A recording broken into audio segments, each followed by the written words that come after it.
s'achève, la semaine aura été particulièrement marquée par l'attente de la publication de la liste des 13 candidats retenus pour occuper le bureau de la nouvelle Commission électorale nationale indépendante. Et c'est sans surprise, l'abbé Apollinaire Malo Malo revient à la tête de la centrale électorale.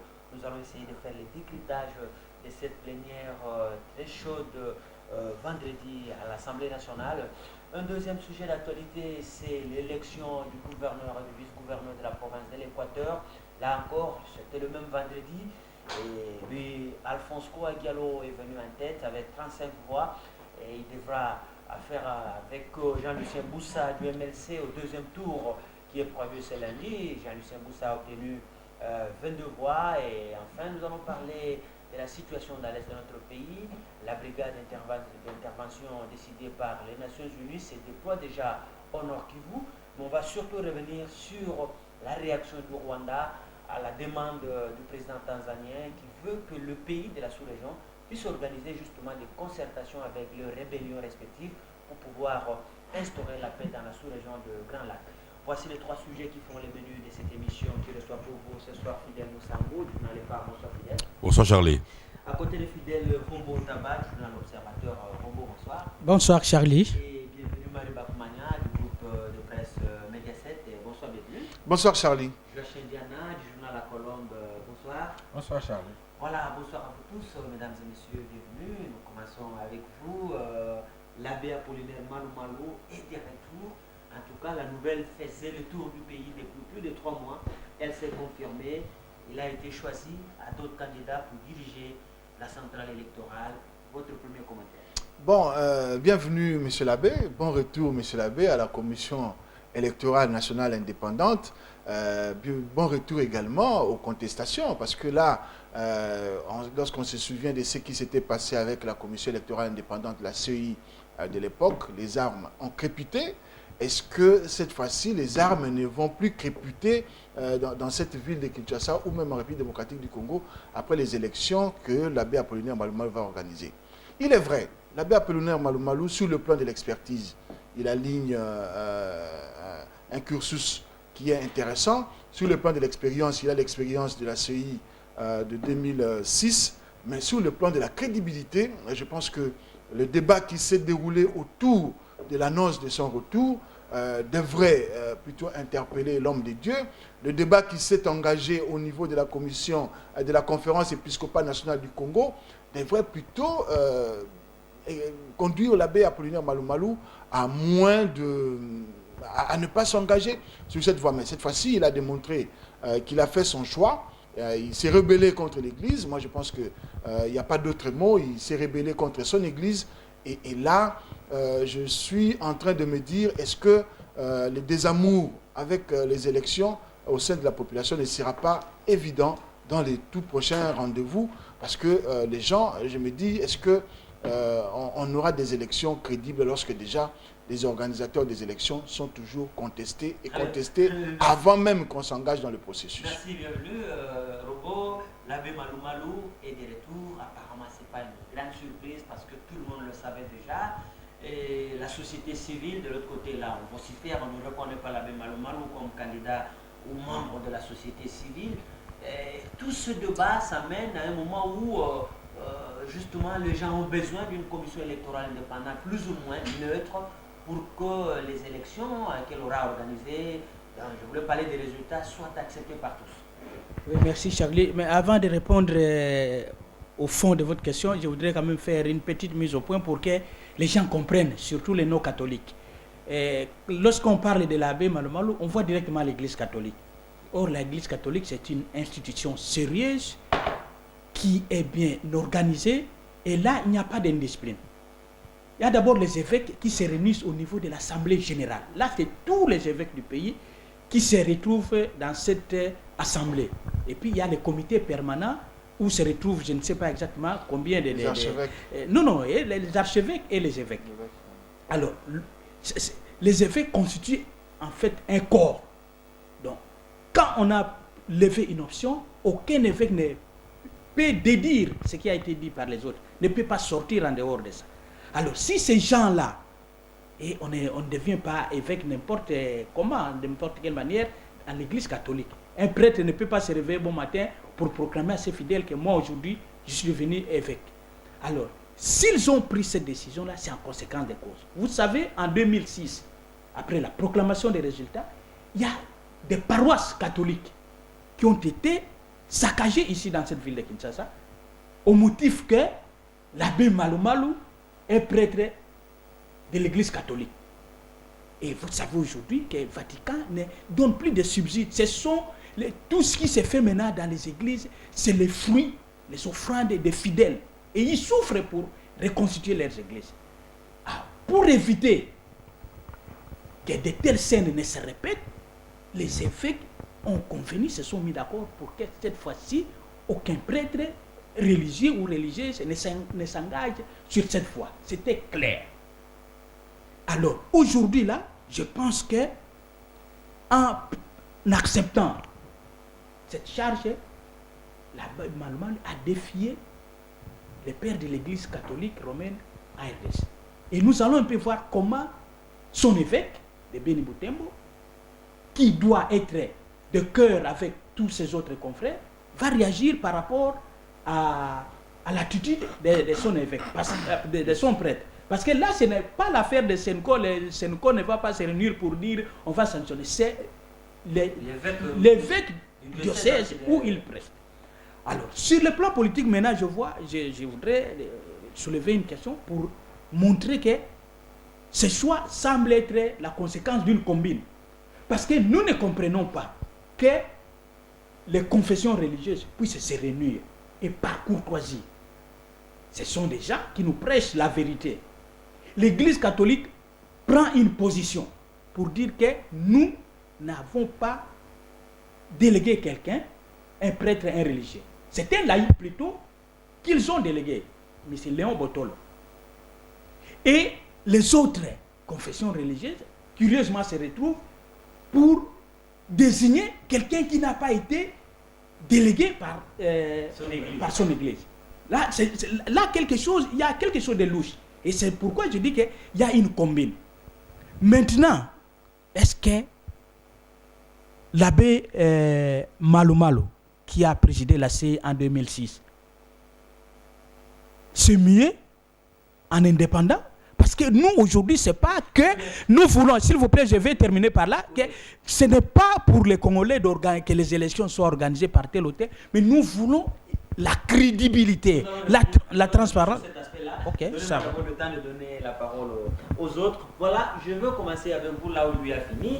Beaucoup de gens se posent la question, qui a présenté la candidature de l'abbé Apollinaire Malou Malou?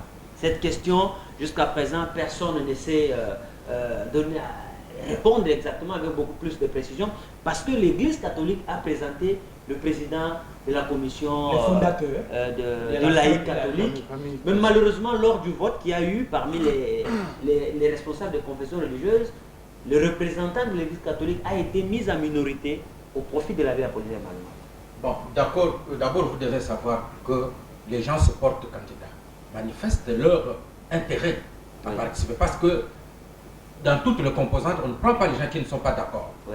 Malou Malou se manifeste et il est présenté par la société civile dans sa sous-composante confession religieuse. C'est cela la loi électorale. Nulle part où la loi électorale demande que les églises présentent des candidats. La loi électorale dit que c'est la société civile qui présente. Et la société civile est divisée en sous-composantes. Il y a la composante confession religieuse, la composante éducation civique et la composante organisation féminine. Voilà les trois composantes. Et dans la composante église, celui qui sera présenté par cette composante sera le président, et ainsi de suite. Tout était déjà clair dans ce qu'il a été. La composante confession religieuse ayant présenté Malou Malou, et tout va de soi. Donc nulle part où l'Église catholique était appelée à présenter un candidat ou pas. Nulle part. C'est la société civile qui doit présenter et la composante confession religieuse. L'Église catholique n'est pas toute la confession religieuse. Il ne faut pas raconter des histoires. Je suis en train de parler de la loi. Il ne faut pas désorienter Attendez, s'il vous plaît. Allez-y, vous avez la parole. Oui. Je suis en train de parler de ce qu'est la loi et ne pas raconter ça. Et ça, c'est un. De deux, je viens d'apprendre ici que l'Église catholique aurait dit que c'est parce qu'il y a eu de saccage et donc, mais maintenant qu'il présente Botolo, s'il y a saccage, on ne saura pas qu'il a été présenté par l'Église catholique. Non, vous voyez qu'il y a des raisons qui ne tiennent pas. C'est de ce côté qu'il y a le flou. Mais pour quelle raison cette Église catholique qui a déjà eu un président de la conférence nationale souveraine, on connaît tout ce qu'il y a eu comme débat autour, il y a eu des morts le 16 février. On ne l'a jamais responsabilisé, lui, parce qu'il était président. Il y a eu tout de plomb pendant toute cette transition. On n'a jamais responsabilisé l'évêque catholique qui était président de la CNES. Monseigneur Moussemo. On ne l'a jamais responsabilisé. En 2006, mais Malo n'était pas présenté par l'Église catholique, mais par la société civile aussi. C'est comme cette fois ici. Et puis, j'aimerais dire ceci. Les gens estiment Malo revient. C'est comme si Malo était là, on l'avait fait partir pour telle faute, et maintenant il revient. Non, la Constitution est claire. Il avait dirigé la CI. La CI, c'était juste après la transition. Et à la fin de la transition, la Constitution demande qu'on mette en place la CENI, qui est une autre institution. Donc Malo n'a jamais été président de la CENI. Jamais. Donc il ne revient pas à la CENI. C'est pour la première fois qu'il revient à la CENI, il a été à la CI. Voilà. Mais c'est une nuance énorme. C'est une nuance énorme. Non. Attendez, c'est vrai ce qu'il dit, c'est quand même... Même si c'est la même structure, mais il y a eu quand même des nominations différentes. Mais la Constitution le dit. C'est dans la Constitution qui représente qui est plus que la Constitution. Allez-y. Vous avez alors, c'est pour dire qu'il ne revient pas, il vient cette fois-ci. Il arrive pour la première fois. Il arrive pour la première fois parce qu'il était à la CI. C'est clair, personne ne peut le démentir. Très bien. Si vous voulez bien débattre ici, suivez et lisez la Constitution. Très bien. Ne venez pas dire vos états d'âme. Très bien, merci. Alors, c'est pour dire aussi qu'aujourd'hui, les élections que Malo avait organisées, s'il y a eu des coups de feu, mais ce n'était pas par la faute de Malo. Et il y en aura même les jours où on va vous amener Jésus-Christ comme président de la CENI, il y aura des coups de feu parce que vous n'avez pas la culture électorale. Très bien. Ça, c'est un point. Merci. Alors, comment vous avez d'abord analysé tout ce qui s'est passé? On est allé de report à report, mardi, jeudi, c'est finalement vendredi. Beaucoup de gens se sont même dit, il y a certains confrères qui ont dit que c'était une manière de préparer l'opinion pour accepter cette liste-là. Vous, comment vous avez analysé toutes ces péripéties qui ont conduit à la désignation de ce membre? Charlie, je crois qu'il y a 3 semaines, quelqu'un m'appelle au téléphone. Il me dit, Fidèle, je suis de la majorité. Mais je vous en prie, dénoncez ce qui va se passer après pour sauver la nation. Il me dit au téléphone, il y a eu une réunion à Kingakat. Les représentants des confessions religieuses étaient là, autour du président Joseph Kabila, qui les avait sondés. À la fin, il leur avait dit, pour moi, je vous demande de prendre Malo. C'est mon choix. Les confessions sont rentrées. Au phare, on a commencé à en parler en demi-mot. C'est quelqu'un de la majorité présidentielle qui me téléphone. Et puis tout d'un coup, la nouvelle a commencé à prendre forme. Ah, nous avons dit, mais... Donc, la rumeur là-bas est en train de prendre forme. L'Église catholique, mise au courant, a réagi. En tant qu'organisation des hommes et des femmes. Et vous savez bien, comme moi au phare, il y a une discipline, il y a une hiérarchie. Et quand la hiérarchie prend une décision, tout le monde doit se plier. Celui qui n'est pas d'accord, il s'en va. Même dans un parti politique, il y a toujours la commission de discipline. Nous, dans notre profession journalistique, nous avons l'UNPC avec la commission de discipline. Il y a l'éthique et la déontologie. C'est ça la cité. C'est ça la répartition sociale des charges. L'Église prend position à travers la SENCO. Les chrétiens, à travers la laïque, à travers le 4CC. Et il rappelle que le Vatican a dit, plus question que les prêtres aillent dans ces affaires des élections, il doit s'occuper des âmes. Malo est au courant. Mais normalement, en tant qu'abbé, sait très bien que l'Église ne veut pas ça. Et parce qu'on savait qu'il était candidat. Ça s'appelle quoi en français ça? Ça s'appelle la rébellion. Il s'est rébellé contre son organisation. Lui en tant qu'homme de Dieu. Oui, il peut se porter candidat. Maintenant, qui l'a présenté? Les autres confessions religieuses. Maintenant, ça confirme que ce qui s'était passé à Kingasani, c'est ça, à Kingakati, c'est ça. Donc, Kabila avait demandé aux confessions, moi c'est Maloumal. Et ces gens ont obéi, ils ont présenté Maloumal. Je comprends ce que dit Diana. Mais lui, il accepte. Regardez à l'UDPS. Sami Badibanga lui présente Félix Tshilombo Tshisekedi. Tshilombo revient rapidement ici et il dit, je n'entre pas là-dedans parce que mon parti n'accepte pas ça. Ce serait contredire mon parti. Il a fait une conférence, il est revenu d'Ardar pour ça. Voilà quelqu'un qui est fidèle à son parti.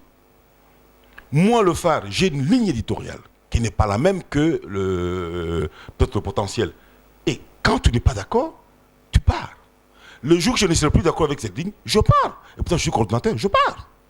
Vous comprenez? Alors ici, nous avons affaire à quelqu'un qui se rebelle contre son organisation. Maintenant, allons-y. La loi, là, vous savez, il faut remonter à l'origine. Cette loi-là, nous avons dénoncé quand on a commencé. Cette loi porte des germes de sa propre destruction, les germes de l'explosion au niveau de la société congolaise. Ça préjudicie l'avenir de nos enfants et des élections.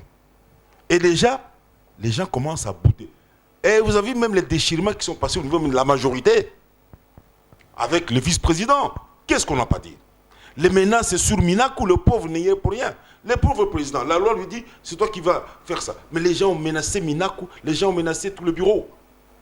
Dans la majorité, déchirement. Dans l'opposition, déchirement. Dans la société civile, vous avez tout ce qui s'est passé ici. Des bagarres, des injures. Et ceux qui vont dormir dans les cimetières, chez les féticheurs, chez les marabouts. La société congolaise est divisée au départ. Donc nous allons vers le chaos. Maintenant, ce qui est encore trop fort. Si les bruits de Kingakati sont vrais, c'est que Kabila veut affronter l'Église catholique. Très bien. Attends, je termine par là. C'est ça la conséquence qu'il faut tenir. Attention, ça veut dire qu'à Rome, au Vatican, on comprend que c'est Kabila qui veut les affronter. Très bien. Et alors? Attendez, merci. Vous avez une réaction rapidement. Maintenant, on va aller dans la composition d'abord du bureau actuel. On connaît les 13 membres qu'on a présentés, les partis politiques. Oui, je dis tous ceux qui ont été retenus, les 13, vous avez les partis comme le PALU, vous avez l'UDPS, les MLC, l'UNC et toutes les autres formations politiques de la majorité comme de la société civile. D'abord, le candidat retenu, leur profil, quelle lecture vous faites de ce bureau et qu'est-ce qu'on peut attendre de ce bureau? On peut attendre. Bon, compte tenu du tollé général autour du président, ben, tous ces gens-là, on pourrait prendre les arbres, on les met au bureau, on peut prendre des champs, on leur donne des macarons, parce que ces gens ne feront rien. Il n'y a que le président qui fera tout. Toutes les élections seront organisées par le président. Alors les gens qui sont autour de lui, la plénière, les consorts, toute la réforme qu'on a faite, je pense qu'elle ne servira à rien. Mais lorsqu'on est dans la logique normale, que le président n'est qu'un coordonnateur des autres et que les élections ne se font pas selon la volonté du président, mais selon les lois qui sont établies, selon les règles générales. Et que s'il faut établir la transparence, il faut commencer par respecter ces règles-là. Ce sont les textes. Donc la transparence de nos élections, ce n'est pas par rapport à la gueule de quelqu'un, mais c'est par rapport au texte. On ne discute pas surtout sur la procédure, comment rouler, comment... Les gens n'en discutent pas. Ils s'attardent sur l'essentiel, sur le bureau. Un bureau composé d'à peine 13 personnes sur un pays, dans un pays où il y aura 64 000 bureaux de vote. Ces gens-là seront dans chaque bureau pour manipuler, je l'ai dit et plus d'une fois. J'aimerais revenir sur ce qu'on dit en ce qui concerne l'Église catholique. Il ne faut pas non plus qu'on trompe. On a trompé les gens ici, que le Vatican a parlé. Jusque-là, je n'ai pas encore vu ce document du Vatican. Interdisant. Mais le KCC, c'est quoi? C'est une association, monsieur. Ah non, catholique. Mais c'est une association catholique.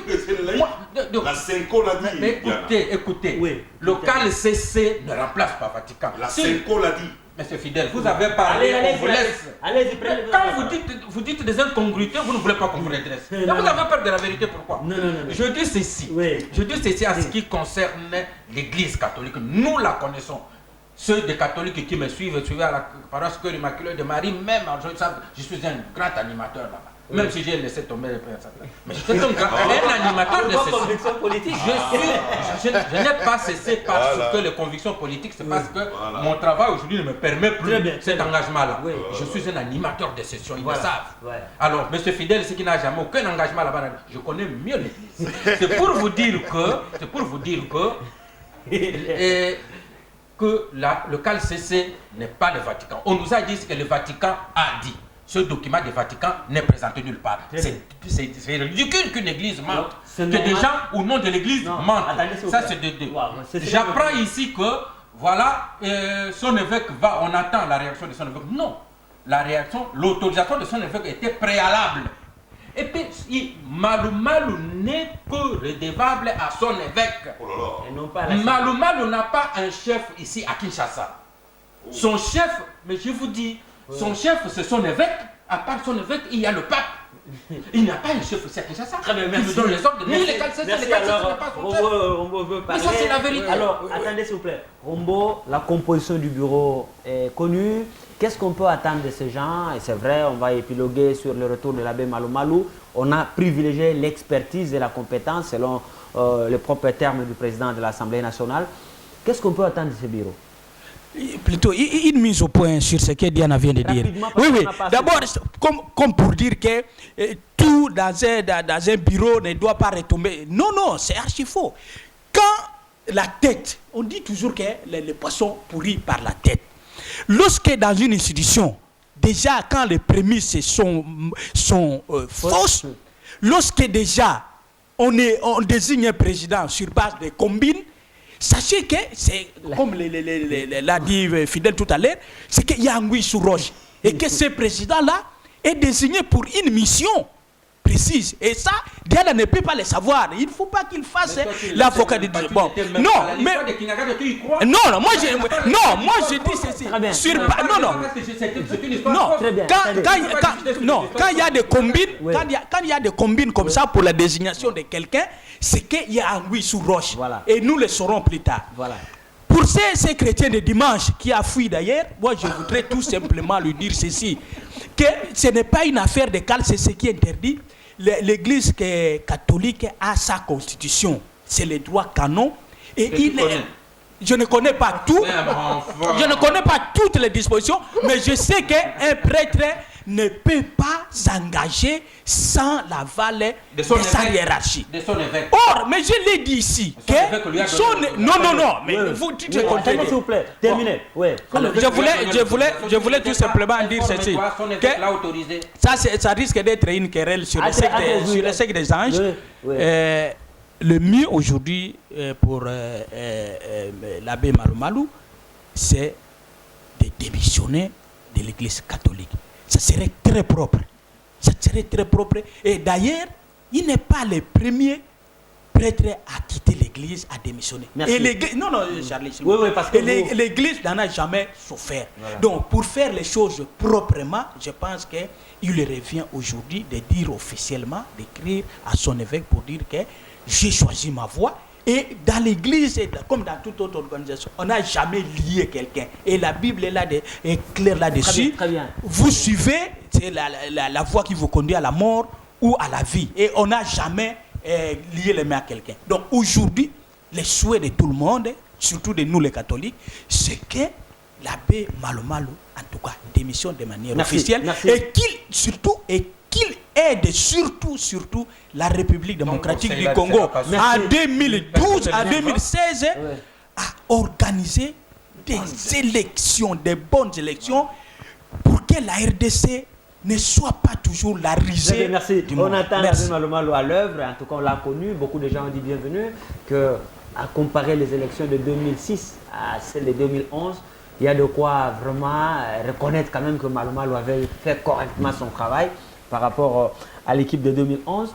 Pour vous d'abord, la composition de l'équipe, on a vu les gens que le parti politique ont envoyé. Il y en a même qui disent déjà que c'est une commission très politique, dès lors que l'abbé Malou Malou lui-même, on ne sait même pas est-ce qu'il est société civile ou politique. Donc il y en a qui ne croient même plus à la société civile qui aurait représenté les candidats qui sont là-bas. Et votre avis sur le bureau et le travail qu'on peut attendre d'eux? Bon, Charlie, mon avis est simple.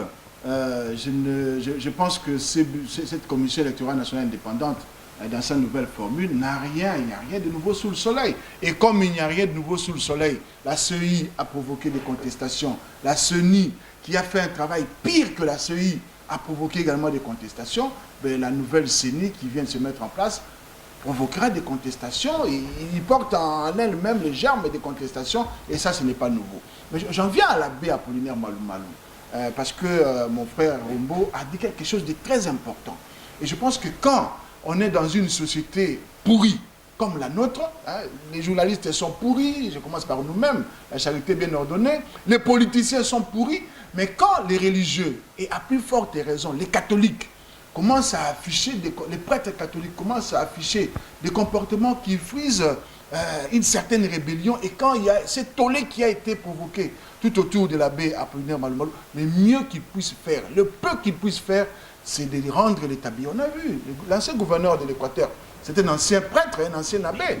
Quand il a voulu se lancer dans la politique, il a quitté, il a abandonné la soutane, il s'est lancé dans la politique. Et si l'abbé Apollinaire Malou a comme vocation organiser les élections, et que l'Église n'a pas comme vocation organiser les élections, c'est dire les messes, c'est faire la confession, il n'a qu'à rendre les tabliers et rendre la chasuble à l'Église et s'occuper des élections. Merci. Tout le monde y gagnerait. Merci. Alors, Fidèle, c'est vrai, l'abbé Malou est déjà là.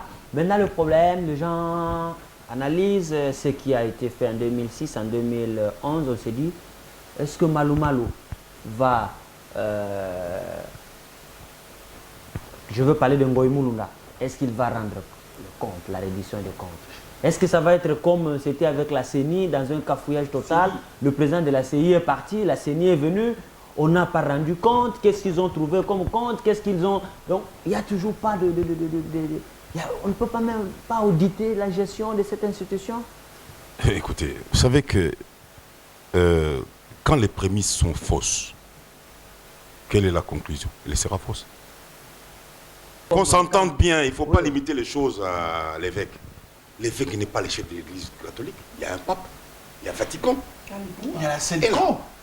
La Senco, au-dessus de la Senco, il y a le Vatican. Est-ce que la Senco a pris cette position d'elle-même? Le Vatican dit, faites ça. Il y a une organisation aussi donc, qui est rouillée comme l'Église catholique. Il n'y en a pas au monde. Remarquez bien, il n'y en a pas au monde. Très bien. Et attention, je veux un exemple. Oui. Il y a eu, quelqu'un m'a parlé du Haïti, avec le père Aristide. On lui avait donné l'autorisation, mais dans des limites. Dès qu'il a dépassé, on dit non.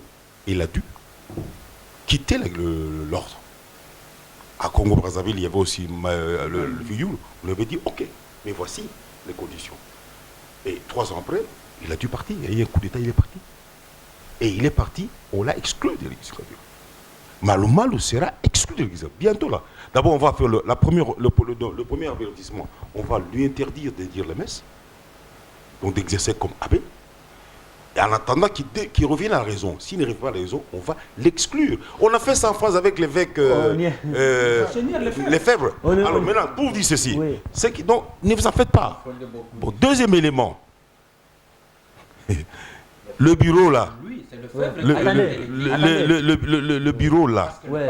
Vous savez, le problème est celui-ci. Ouais. J'ai toujours dit ici que on ne peut pas être juge et parti en même temps. Vous savez, quand vous avez une commission électorale composée des partis politiques qui vont concourir bientôt aux élections, il n'y a rien de neutre. Il n'y a rien de neutre. Et puis, par quelle magie, la majorité se donne 6 places. Vous, l'opposition, 4. Société civile, 3. Mais quand ils vont au vote, quand ils terminent à débattre, ils passent au vote, la majorité gagne. Très bien. C'est pour vous dire ceci que la loi est mauvaise au départ, et elle va produire des effets néfastes. Rien à faire. Alors, votre réaction, parce que là, finalement, attendez, le problème c'est, est-ce qu'avec tout cela, on a vu 2006, 2011, on ne risque pas de créer dans les chefs de la population un sentiment de ne plus participer aux élections, avec tout ce qui s'est fait ici? Bon, écoutez, j'aimerais d'abord commencer par rectifier certaines choses des pseudo-catholiques disent ici. C'est pour dire que Non, c'est très Monseigneur... Les Non, pseudo- non, non, non, non, Attendez. je ne suis pas un pseudo-catholique. Non, attendez, s'il vous plaît. Non, demande-lui de Vous ne me retirer. coupez pas la parole. C'est lui qui va la Vous ne me messe, coupez c'est pas lui. la parole, Je sais même pas tout. Moi également, Moi, je suis de la grande communauté famille chrétienne de l'Église catholique, je te l'ai dit. Voilà. Je ne sais pas. Très bien, très C'est bien. toi Ça- qui as déserté S'il vous plaît, l'église. s'il vous plaît. Démontrez-le. Allez-y, Ah, allez-y, discutant de l'église. allez-y. Lorsque un catholique dit que Monseigneur Lefebvre, on lui a fait ça. Monseigneur Lefebvre, c'est lui qui a quitté à l'issue de la rencontre d'Assise, lorsque Jean-Paul II a reçu les églises non chrétiennes, et il a estimé que donc Jésus ne pouvait pas être là où il y avait le Bouddha, les histoires comme ça. Et il a fait son schisme qui, en fait, j'ai l'impression que ça a bien échoué. C'est tout. On ne l'a pas chassé parce qu'il était rebelle à ceci, à cela. Mais lui, il a Oui, voulu revenez être un notre peu. Martin Luther King. Rev- C'est Martin Luther, mais ça n'a pas marché. Revenez Donc, c'est un pour peu. dire, je reviens Ouais. à ce que pour dire que soyons orthodoxes. Il est dit, même dans le droit canon, il est préalable que l'évêque ou le clergé qui veut s'engager dans cette activité ait l'autorisation de son chef hiérarchique. Hiérarchique. Ouais. Le chef hiérarchique de Malumalu, c'est l'abbé de Beniboutem. Monseigneur Monseigneur de Beniboutem. Ouais. C'est tout et c'est tout. Si Monseigneur ne lui a pas donné l'autorisation, vous allez spéculer. Mais si il a cette autorisation-là, C'est vous là à Kinshasa, vous pouvez C'est spéculer, fini. vous Très bien. enterrer, On connaît. ressortir, il n'y aura rien. Attendez, s'il vous plaît. Alors, c'est- Attendez. On sait que, en tout cas, s'il n'avait pas reçu l'ordre, là, il ne serait pas venu. Il serait pas Ça, venu. tout le monde le sait. Tout le monde le Le sait. problème aujourd'hui, est-ce qu'avec tout ce qui s'est fait, les gens, la population regarde, la population écoute. Ne pensez pas que les gens qui regardent ici à Kinshasa ni partout, ce sont des gens qui ne comprennent rien. Est-ce qu'ils ne risquent pas d'être un jour emmenés, vous arrivez aux élections, ils le font comme en Côte d'Ivoire où les membres du bureau dorment dans le bureau parce qu'il n'y a pas d'électeurs. Oui, On c'est peut pour arriver à dire cela. que, aller voter, c'est d'abord libre. Ouais. Donc les gens qui voudront aller voter vont aller, ceux qui ne voudront pas, même s'il y a un taux de 15%. Mais c'est pour dire ceci que c'est nous, en tant que faiseurs de médias, nous ne devons pas inventer des histoires. Ouais. Lorsqu'on invente une histoire sur une source non crédible, quelqu'un de la majorité appelle notre On ne ami, revient c'est plus pour là-dessus, dire- Non, ouais. je reviens, c'est pour Ouais. juste à la population. Ouais. Lorsque nous inventons telles histoires, on fausse, on demande, on démobilise la population. Ce n'est pas ça notre rôle. Merci. Notre rôle, c'est de dire que la population, là, cette population, elle ira voter parce que cette population, on doit lui démontrer pourquoi l'Église ne veut pas que Malmal soit là. Très bien. L'Église Alors, doit nous dire que cette population-là est dans l'Église. Cette population a confiance aux prêtres. Cette population veut que les élections soient bien faites. Et que Malmal bien fait. On ne veut pas que ça soit lui. Pour quelle raison? Et ce sont les mêmes CALCC qui ont organisé les marches pour la vérité des urnes qui vont nous dire que ce sont des questions plus société civile. très bien. Alors, donc en tout cas, ce sujet sur les élections, on ne peut pas le terminer aujourd'hui parce que... Je passe juste un mot. en Oui, 30 je vais secondes, arriver. parce que bien après, J'arrive, vous aurez la parole. Donc, ce sujet sur les élections, comprenez que c'est l'actualité, ça brûle les lèvres, les gens en parlent. Malumalu, plutôt Ngoï Moulouna va organiser son bureau, peut-être la dernière élection, ce sera l'élection du gouverneur de la province de l'Équateur, déjà ce lundi. Déjà au premier tour, parmi les 26 candidats qui étaient en liste, il y a lui, Alphonse Kouadialo de la majorité présidentielle qui a obtenu 35 voix. Il était suivi un peu de loin par Jean-Lucien Boussa du MLC, mais qui s'est présenté comme indépendant bienvenu, qui a recueilli 22 voix. Et les deux vont s'affronter déjà ce lundi. Quelles sont les chances des uns et des autres? Oui, Charlie, avant toute chose, j'y réponds. Yann a laissé une question en suspens. Pourquoi est-ce que l'Église catholique ne voudrait pas que l'abbé Malumalu puisse siéger, puisse présider aux destinées de la Commission électorale nationale indépendante? Moi, je rétorque aussi par une autre question. Pourquoi est-ce que certaines autres veulent absolument que ce soit abbé Apollinaire Malumalu? C'est à ceux-là de répondre à cette aussi, question. Alors maintenant, ça aussi, revenez. c'est une interrogation Ouais. intéressante. Voilà. Y répondre, c'est déjà avoir la Merci. réponse. Alors, par rapport à l'Équateur, je crois qu'il y a Kouadialo qui vient en tête, de manière tout à fait inattendue, à mon sens, parce que l'Équateur, c'est une province qui a un ancrage à l'opposition. Et Jean-Lucien Boussa, qu'on n'attendait pas, moi c'est une surprise, qu'on n'attendait pas à la tête de ces élections comme il est passé là, est venu avec 22 voix. Alors si j'ai bien compris, les 22 voix de Jean-Lucien Boussa, ce sont les voix du MLC. Le MLC qui avait 36 députés provinciaux, les autres ont traversé, et les 22 qui sont restés fidèles au MLC, ce sont eux qui ont voté pour Jean-Lucien Boussa. Et c'est dire que Jean-Lucien Boussa a fait le plein de voix. Ça, c'est mon analyse connaissant la configuration de l'Assemblée provinciale de l'Équateur. Il a fait le plein de voix. Je vois difficilement Jean-Lucien Boussa battre Koya Diallo au second tour. Et Koya Diallo risque de gagner. À mon sens, c'est un résultat qui, sociologiquement, n'aura pas de rapport, mais c'est une réalité dans cette Assemblée provinciale où l'on trouve des incultes, des illettrés, et même quand il y a des professeurs d'université, ils se comportent comme... À l'Assemblée provinciale de l'Équateur, c'est quelque chose d'extraordinairement bas, c'est quelque chose d'extraordinairement non élaboré qu'on retrouve là-bas. Koya Diallo, c'est le candidat idéal. C'est comme ça que moi je le vois. C'est le candidat idéal parce qu'il a une expérience avérée, ouais. Il a une probité que l'on ne peut pas contester. Merci. Et que il aura des très bons rapports avec les chefs de l'État. Bon, alors, ça peut Rombo, voilà, encore une fois de plus, l'Équateur est en train de revenir dans les escarcelles de la majorité présidentielle, selon certains commentaires. Si nous devons partir de ce que Bienvenu dit, mais beaucoup de gens redoutent un peu ces abstentions dans une assemblée provinciale qui était censée désigner un gouverneur après une période d'instabilité. C'est quand même éloquent, ça. Mais je crois que c'est aussi une sorte d'exprimer les ras-le-bol. Il y en a qui se disent peut-être que, en fait, que ce soit Koya Diallo, que ce soit Boussa Lucien, ou que c'était Makila, ou qui d'autre, ils se disent, nous sommes là dans un système. Et que quel que soit l'individu qui peut venir là, tant que nous sommes dans ce genre de système, où d'abord la rétrocession aux entités décentralisées devait se faire de manière automatique, et on avait, la Constitution parle même d'une caisse de péréquation, tout ça c'est resté lettre morte. Bon, ça c'est une des premières raisons. Les gens se sont dit, bon, vraiment ça sert à quoi? Parce que nous n'allons pas sortir de notre prisme de la pauvreté, de tout ça. Bon, l'autre aspect aussi, c'est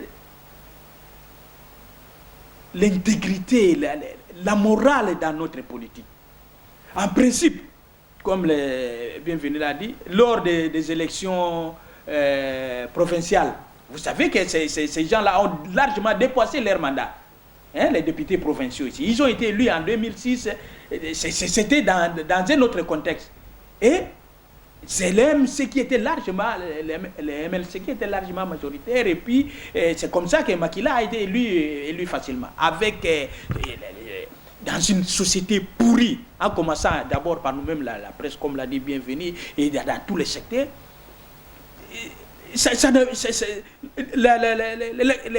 Le duel est encore ouvert. On ne sait jamais parce que en fait, c'est toujours le problème d'argent qui risque de jouer en dernière minute. Or, Boussa, à ce que je sache, par rapport à Koya Diallo, en ce qui concerne la bourse, moi je pense que là, c'est pas question d'expérience, parce que si on parle de l'expérience, mais je crois que les Congolais n'oublient pas encore que ce pays a connu un moment dramatique à cause de Koya Diallo, quand il était gouverneur au Chaba.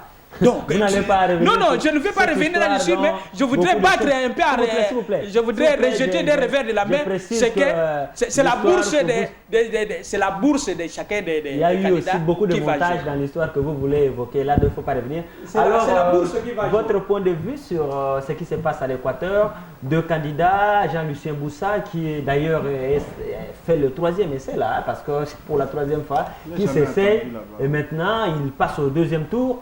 Il risque d'être un outsider comme l'a été Manis en province orientale, au moment où personne ne s'attendait à son élection. Il a battu le candidat de la majorité présidentielle. Bon, j'aimerais dire que les gens de l'Équateur ont pris conscience que leur province aura été... Parce que le gouverneur qui sera élu ici ne fera peut-être que 2, 3, 4 semaines, ça dépendra de la vitesse avec laquelle le nouveau bureau de la CENI va organiser les élections provinciales. Ce n'est pas quelqu'un qui fera une année de gouverneur, c'est quelques mois ou à la rigueur quelques semaines.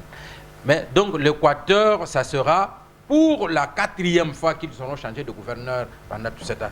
C'est la seule province qui a battu. Et pendant ce temps, c'est une des provinces qui ont des problèmes et des problèmes à résoudre. Ils ont pris conscience que cette fois, il nous faut un gouverneur expérimenté, calme, qui ne puisse pas amener des conflits encore qui feront que la province va encore stagner. Et alors, lorsque vous voyez tous les candidats, je prends Jean-Lucien Boussa, qui est un jeune brillant et tout ça, mais parfois conflictuel, je pense que entre Koya-Diallo et Jean-Lucien Boussa... Conflictuel par rapport à... Non, mais c'est-à-dire quoi? Il a de nature fougueux, et ainsi de suite, ça crée le conflit, un peu comme Bayende. Hein, tu vois, c'est quelqu'un, quand il a ses idées, il le défend, et parfois même imbu de lui-même. Par devant, un Koya-Diallo, d'un calme olympien, et qui comprend, qui peut alors avoir le temps, rassembler les gens de l'Équateur et pour qu'ils puissent construire leur territoire. Et alors, nous sommes des journalistes, historiens du présent. S'il y a encore un journaliste aujourd'hui qui estime que le Diti Mboka à l'Équateur, Koya-Diallo en était responsable, je le regrette. Au Katanga, je le regrette. Parce qu'il a été démontré qu'il a été injustement puni dans cette histoire. Il n'avait aucune responsabilité là-dedans. C'est démontré aujourd'hui. Mais je vais terminer pour répondre à une question que Bienvenue a posée. Pourquoi les autres veulent que ce soit toujours mal? Les autres qui? Les confessions religieuses qui l'ont choisi. Mais c'est parce qu'il a l'expérience.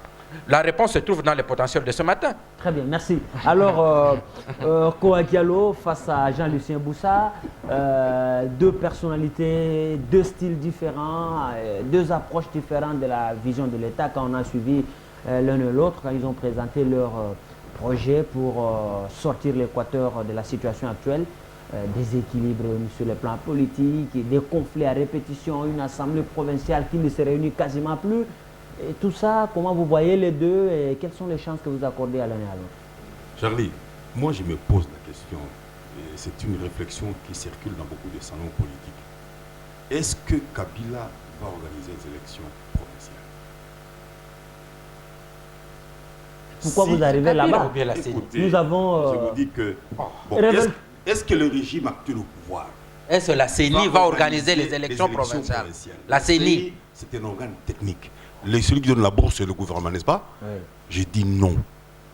C'est parce qu'ils ne veulent pas le faire qu'ils ont commencé à faire des élections au Bas-Congo et à la province orientale. Non, on avait qu'à dire, attention, un instant, le vide est clair. Il y a un vice-gouverneur, non, qui fait le terrain jusqu'aux élections. Pourquoi perdre de l'argent, des énergies, distraire la population? L'argent qui peut servir même à construire une route pour organiser des élections. Parce que l'argent est sorti là-bas. En même temps, distraire la population au lieu d'engager les gens dans le travail, de mettre le peuple au travail. C'est que, moi j'ai fait une réflexion, le régime ici ne veut pas des élections provinciales. Sachant très bien que risque de perdre ces élections, nous perdrons le Sénat, les provinces et le gouverneur. Alors on fait vite des choses comme ça pour dire, ça c'est un. Deuxième élément, ça c'est une réflexion que je fais. Par rapport au comportement actuel et cette précipitation, cette distraction, cette focalisation sur des choses qui n'en ont pas, on n'en a pas besoin. On peut voir le vice-gouverneur, il fait l'intérim jusqu'aux élections parce qu'on veut mettre en place un bureau pour organiser les élections. Alors on aurait un gouverneur pour 6 mois. Ça sert à quoi? Comme on l'a fait au Bas-Congo. Moi je suis que les gens soupçonnent le régime de ne pas vouloir faire les élections. Très bien, allez-y. Maintenant, concernant les deux personnalités, ouais. Mais je constate que dans ces pays, il y a des repris de justice qui siègent au Parlement et au Sénat. Parce qu'attention, en droit, il est dit ici, la grâce n'efface pas la peine. Il n'y a que l'amnistie. Koya-Diallo a été jugé ici, condamné. Il a fait la prison. Et je me rappelle à la conférence, il est venu pleurnicher. Quand il a bénéficié de la grâce, nous sommes à l'époque de Mobutu. Nous sommes à la conférence nationale. Il est venu, moi j'étais reporter. Je lui avais dit, lui, mon frère, comme on t'a gracié, va à la Cour suprême pour une révision du procès. Le colonel Omba est en train de le faire. Condamné en 1975, l'affaire Omba. Il est en train de faire une révision pour être blanchi. Mon ami Feu Fernand Talangay, avant de mourir, il avait obtenu la révision de son procès pour être blanchi. Là, il peut maintenant avoir un casier judiciaire vierge. Mais en attendant, Koya Diallo a un casier judiciaire rempli. Donc, on n'aurait même pas dû retenir sa candidature pour ces élections. Ça, c'était attention, je parle en tant que juriste. Mais il n'est pas seul. Hein. Attention, ils sont nombreux. Je connais un ancien procureur général. Le jour qu'on a découvert qu'il est belge, il a fui. Il est allé à Belgique, il est rentré pour dire j'ai renoncé. Et il a récupéré son poste comme magistrat. Et il siège au Parlement. Je connais des Belges, des Tartares, des Kirghizes qui siègent au Parlement provincial et par-ci par-là. Des Belges, voilà. On les avait découverts avec l'incidence de José Makila. C'était le tsunami ici.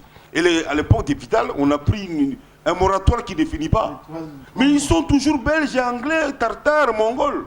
C'est plein ici. Donc nous sommes dans l'illégalité la plus totale. Enfin, j'ai suivi récemment une réflexion avant l'élection. Quelqu'un a soulevé ça. Même si plus tard on a remarqué, mais il faut un procès. Il faut qu'il y ait une révision. Nous pouvons dire non, l'homme a été injustement condamné là. Maintenant, il est là. Pour moi, 35, écoutez, non, moi je ne vois pas ça. Celui qui viendra, il ne va jamais mettre fin au désordre qu'il y a là-bas. Le problème, c'est l'esprit qui plane sur le Congo. Le Sud Kivu bat les records avec le nombre de gouverneurs. Chibalonza, lui, il y en a 3, 4. Et avant cela, pendant la 1+4, le Sud Kivu. On change de gouverneur depuis. Pourquoi? Parce qu'il y a l'esprit qui est là, un mauvais esprit qui plane le Congo, qui fait qu'il y a des provinces. Quand ça vous en a pas longtemps. Équateur. Donc il y a un mauvais esprit. Au Qatar, on ne bouge pas. Et au Bandung également aussi, on chasse les gens. Ah, il a fait ceci, allez, motion de défiance. Mais c'est grave ça. Ça veut dire que quelque part, il faut se poser la question. C'est parce que le pays n'est pas correctement gouverné. Parce que l'impunité devient une forme de gestion de la chose publique. Je vous donne des exemples ici. Des gens qui détournent de fonds, ils ne sont pas inquiétés. Nous avons l'exemple de Ouattara. Mais il y a l'électeur parce qu'il y a une punition. Merci. Il est toujours là-bas. Merci. Alors comment voulez-vous dans un pays où il y a une impunité totale qu'on puisse avoir la paix? Merci. Pourquoi il y a l'élection à l'Équateur? C'est parce que le gouvernement a été puni? Très bien. Alors, merci à vous tous. On n'a pas eu le temps d'évoquer le déploiement de la brigade internationale à l'est du pays. Vous voyez l'élection, le bureau de la Commission électorale nationale de Bata, c'est l'actualité. Beaucoup de gens, en tout cas, regardent ce qui se fait au niveau du Palais du Peuple. Les députés ont décidé. Maintenant, il ne reste qu'au chef de l'État d'entériner, plutôt de promulguer l'ordonnance qui va nommer l'équipe qui sera conduite par l'abbé Apollinaire Malou Malou pour l'organisation des prochaines élections. Malheureusement, l'abbé Apollinaire Malou Malou n'avait pas achevé son processus électoral en 2006. Les élections locales et municipales n'avaient pas été organisées. Il est parti. Langoy Mulunda est venu. Il n'a organisé que l'élection présidentielle et la députation nationale, pas de législative au niveau provincial, pas même des élections locales. Il s'en va. Nous espérons que l'abbé Apollinaire Malou Malou, qui revient, malgré toute la polémique, aura, comme a dit Bienvenue et les autres d'ailleurs ici sur ce plateau, va se surpasser et donner le meilleur de lui-même. Pourquoi pas inscrire son nom en lettres d'or dans l'histoire de notre pays et peut-être organiser des élections qui seront acceptées par toute la nation. C'est le souhait et le vœu de toute la nation. Cette émission est finie. Merci à vous qui l'avez suivi. Le prochain numéro, c'est déjà pour la semaine prochaine. Mais dans l'entretemps, restez avec nous sur Télé 7. Merci. Au revoir.